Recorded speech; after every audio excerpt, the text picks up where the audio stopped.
Donald Trump wins, I'm going to be out of the country. I will move to Spain. But I'm either coming to your country if you'll let me in, or Canada. Listen, if he wins, he won't have to worry about immigration. Well, I'll go back.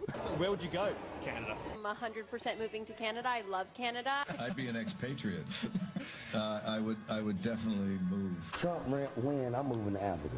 If any Republican gets nominated, I'm going to move to Canada with my entire family. Maybe it's time for me to move. I'm reserving my ticket to get out of here if he wins. I have a house in Spain that is going to be ready right after the election. Panama, Siberia, Nova Scotia. I'm definitely moving to Canada. Straight to hell. Iceland, France. Asia's pretty cool. Like a mental hospital for a while. I would move to the Caribbean. The Bahamas, Hawaii. I've always wanted to live in Italy. Pretty sure the government doesn't want you to know this, because if they did, they'd be talking about it. Remember back in 2016 when these champagne socialites were threatening to move to Canada, Siberia, Spain, whatever country they chose to. But I mean, they said they couldn't possibly live in a country led by the Orange Man. Do you remember that? Well, guess what? After the election that Trump won, surprise, surprise, they're all still here, sipping their lattes in Hollywood mansions. Well, it's almost like they were just trying to get attention. But you know, what they should be worried about is the real threat in the country. Illegal immigration. That's a threat in America. Okay, I'm not an American, but I can see it from outside. He's planning to issue an executive order will call for a 25% tax on all products that enter the country from Mexico and Canada, and a 10% additional tariff on products from China. Everyone who knows anything about economics believes these tariffs to be a terrible idea. Some say this is the dumbest thing he's come up with since Don Jr. Pretty sure the government doesn't want you to know this, because if they did, they'd be talking about it. Did you know that according to U.S. Customs and Border Protection, over 1,200 terror suspects have attempted to cross from Canada into the U.S. in just the last 4 years alone. In 2023, the number surged from 54% to 484%, which is 6 times higher Unbelievable. than crossing in the southern border for the U.S., aka Mexico. And one of the biggest problems I have as a Canadian taxpayer is how on earth are 1,200 plus people on the United States terror suspect list, but not on ours. And they were flown into our country, granted visas, some of them even permanent citizenship or residency, and they're not on our watch list. You can have immigration That's all true, you though. want, but you should probably know who's coming into your own country. Did you know over 1,200 terror suspects tried to sneak in from Canada? I mean, that's just 6 times higher than the southern border, right? But these liberals are just too busy crying about tariffs to care about national security in America. You know, when there is national security in America, then there is national security in the whole world. You know, Trump is bringing back tariffs. He's going to slap this 25% tax on all goods from Mexico and Canada. I do support this, and every country should do the same. Every country should be able to benefit from tariffs, you know. So the mainstream media is freaking out right now, and they are calling it some kind of a trade war. But, you know, maybe that's what America needs to finally get on top with some countries that are taking advantage of it. Because I know a strong America is beneficial to the world. There'll be world peace.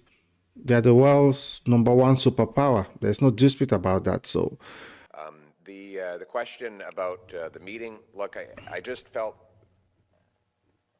well, while I'm a critic of Mr. Trudeau's, I did feel badly that he went in with such a position of weakness.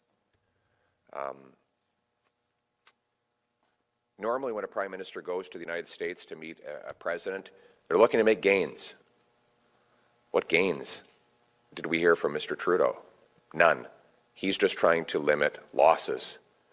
Did he come back saying we're going to get an exemption to Buy America, like Harper achieved from Bush? No, Buy America is still in place.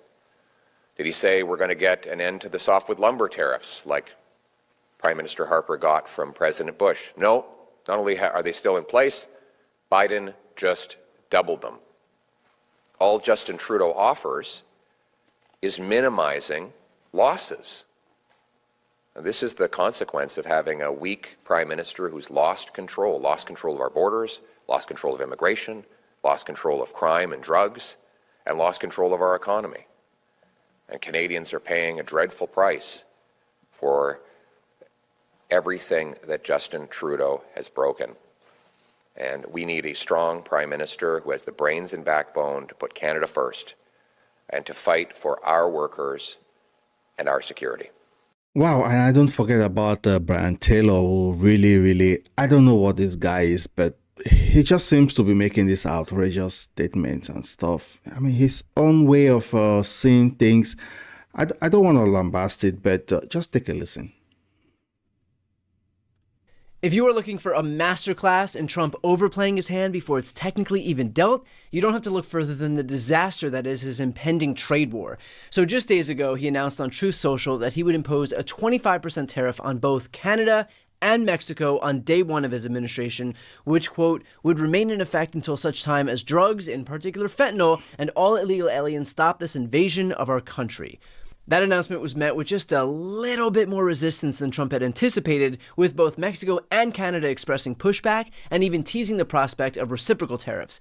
Turns out that Canada just took it a step further, as Canadian politicians are now not only humoring the notion of a trade war, but gearing up for one. According to reporting, other members of Canada's parliament are calling on Prime Minister Justin Trudeau to ready a war room for the coming battle over tariffs with the United States. Are they going to survive? The only thing a bully responds to is strength, so where is our plan to fight back? Where is the war room? Where is the war room is generally not the tone you want to strike with one of your closest allies and top trading partners before your administration even takes office. Just, for starters.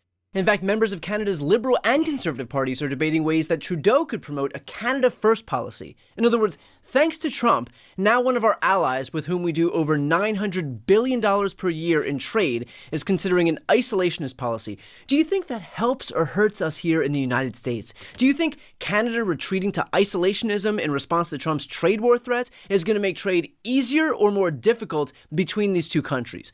I mean, I'm certainly no genius who wrote, come on, America first, Canada first is very, very good for both countries, okay? Just stop taking advantage of Americans. I'm not from America, but I see it. I think it's a good policy. Every country should focus on their citizens, okay? And try to cut the best deal that it is for them. Trump is trying for the Americans. Canada should focus on them. And let's see the best wins, right? The art of the deal, but this seems to be shaping up to be a pretty shitty deal. And it's not going much better with our neighbor to the south. Trump took to Truth Social, writing, just had a wonderful conversation with the new president of Mexico. So all these guys do is just to criticize. No matter what Trump does, it's just criticize. Canada is going to introduce the Canada First policy. I think it's good for them. And for them, it will be like, oh, now you're letting Canada to have a Canada First policy. Is that not what it should be? Is that not what you wanted? Just make sure that you talk about the border. I don't even know how those terrorists, they got into Canada. There is no land border between Canada and any other country except America. So how did they get there? They probably got into a plane. How did they get into a plane without background checks and all those things? So Canada, you need to do something about your own border so that it doesn't affect your neighbor. Be a good neighbor. Be a good neighbor, okay? Also Mexico, just be a good neighbor. We can see it. Stop playing politics. Come on. You're playing with people's lives here. So you're out there driving around in your F-1 $50 left in your bank account, honking and shouting shit about owning the libs, playing country music and letting your 3 American flags on your back gate get ripped to absolute shreds by wind and weather because you finally stuck it to the elites by electing a billionaire who has just tasked 2 other billionaires with taking shit you rely on away so that they can make more billions. I would advise this lady that she's from the same ancestry like the people she just described. Stop trying to be black. You're not oppressed. You're not part of the minorities in America. You're part of them. You're just a liberal who is trying to chase clout. You can see that. So stop it, okay? You look as, you look like you got even 6 of those American flags. So just accept it. That's what we want. We don't want you to be hypocritical. Just accept it. Okay? And we know what it is. So we accept it. It's just what it is. But people are trying to unite here. So don't come trying to play the victim card and pretend to be a minority when, of course, you fit right into the bill of the so-called people you call, you labeled racist, which I don't think they are. It's just common sense. We're just having common sense. And you're here playing the victim card. We did not authorize you. Blacks did not authorize you. Minorities did not authorize you. So just stay on your lane. And let America heal, and just treat everybody with respect and stop all this victimization thingy and racism. We don't see it anymore. The time has passed. It's gone. So relax.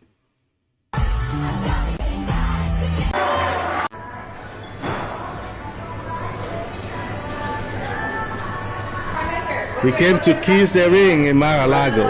It was an excellent conversation. How are you talking about Why haven't they done it? They broke the border. Anybody else think it's funny how Donald Trump has officially done more for Canada and he's not even in office yet? Had a good call with Donald Trump last night again. Trudeau is at the end of his time. The Prime Minister dances while Montreal burns. He dances. And the Prime Minister was nowhere to be found. There he is. Justin Trudeau tweeted to Taylor Swift asking her to add a stop of her Eras tour in Canada. Have a nice Sunday. Just look at how surrendered he looked. I mean, and then thinking about Canada creating this war room, I mean, I just think they are scared. And I think they should be. They have not been doing their job. Anyway, the Jimmy Kimmel's clip that you saw, he should be worried as well. He's out there crying about Donald Trump with all these tariffs gonna make things more expensive. But no, Jimmy, maybe you should, or if you weren't so busy trying to censor conservative voices, you have time to worry about the real issues here. So you guys should just relax. Trump is not Hitler. He's not. We've not gone back to the Roman times.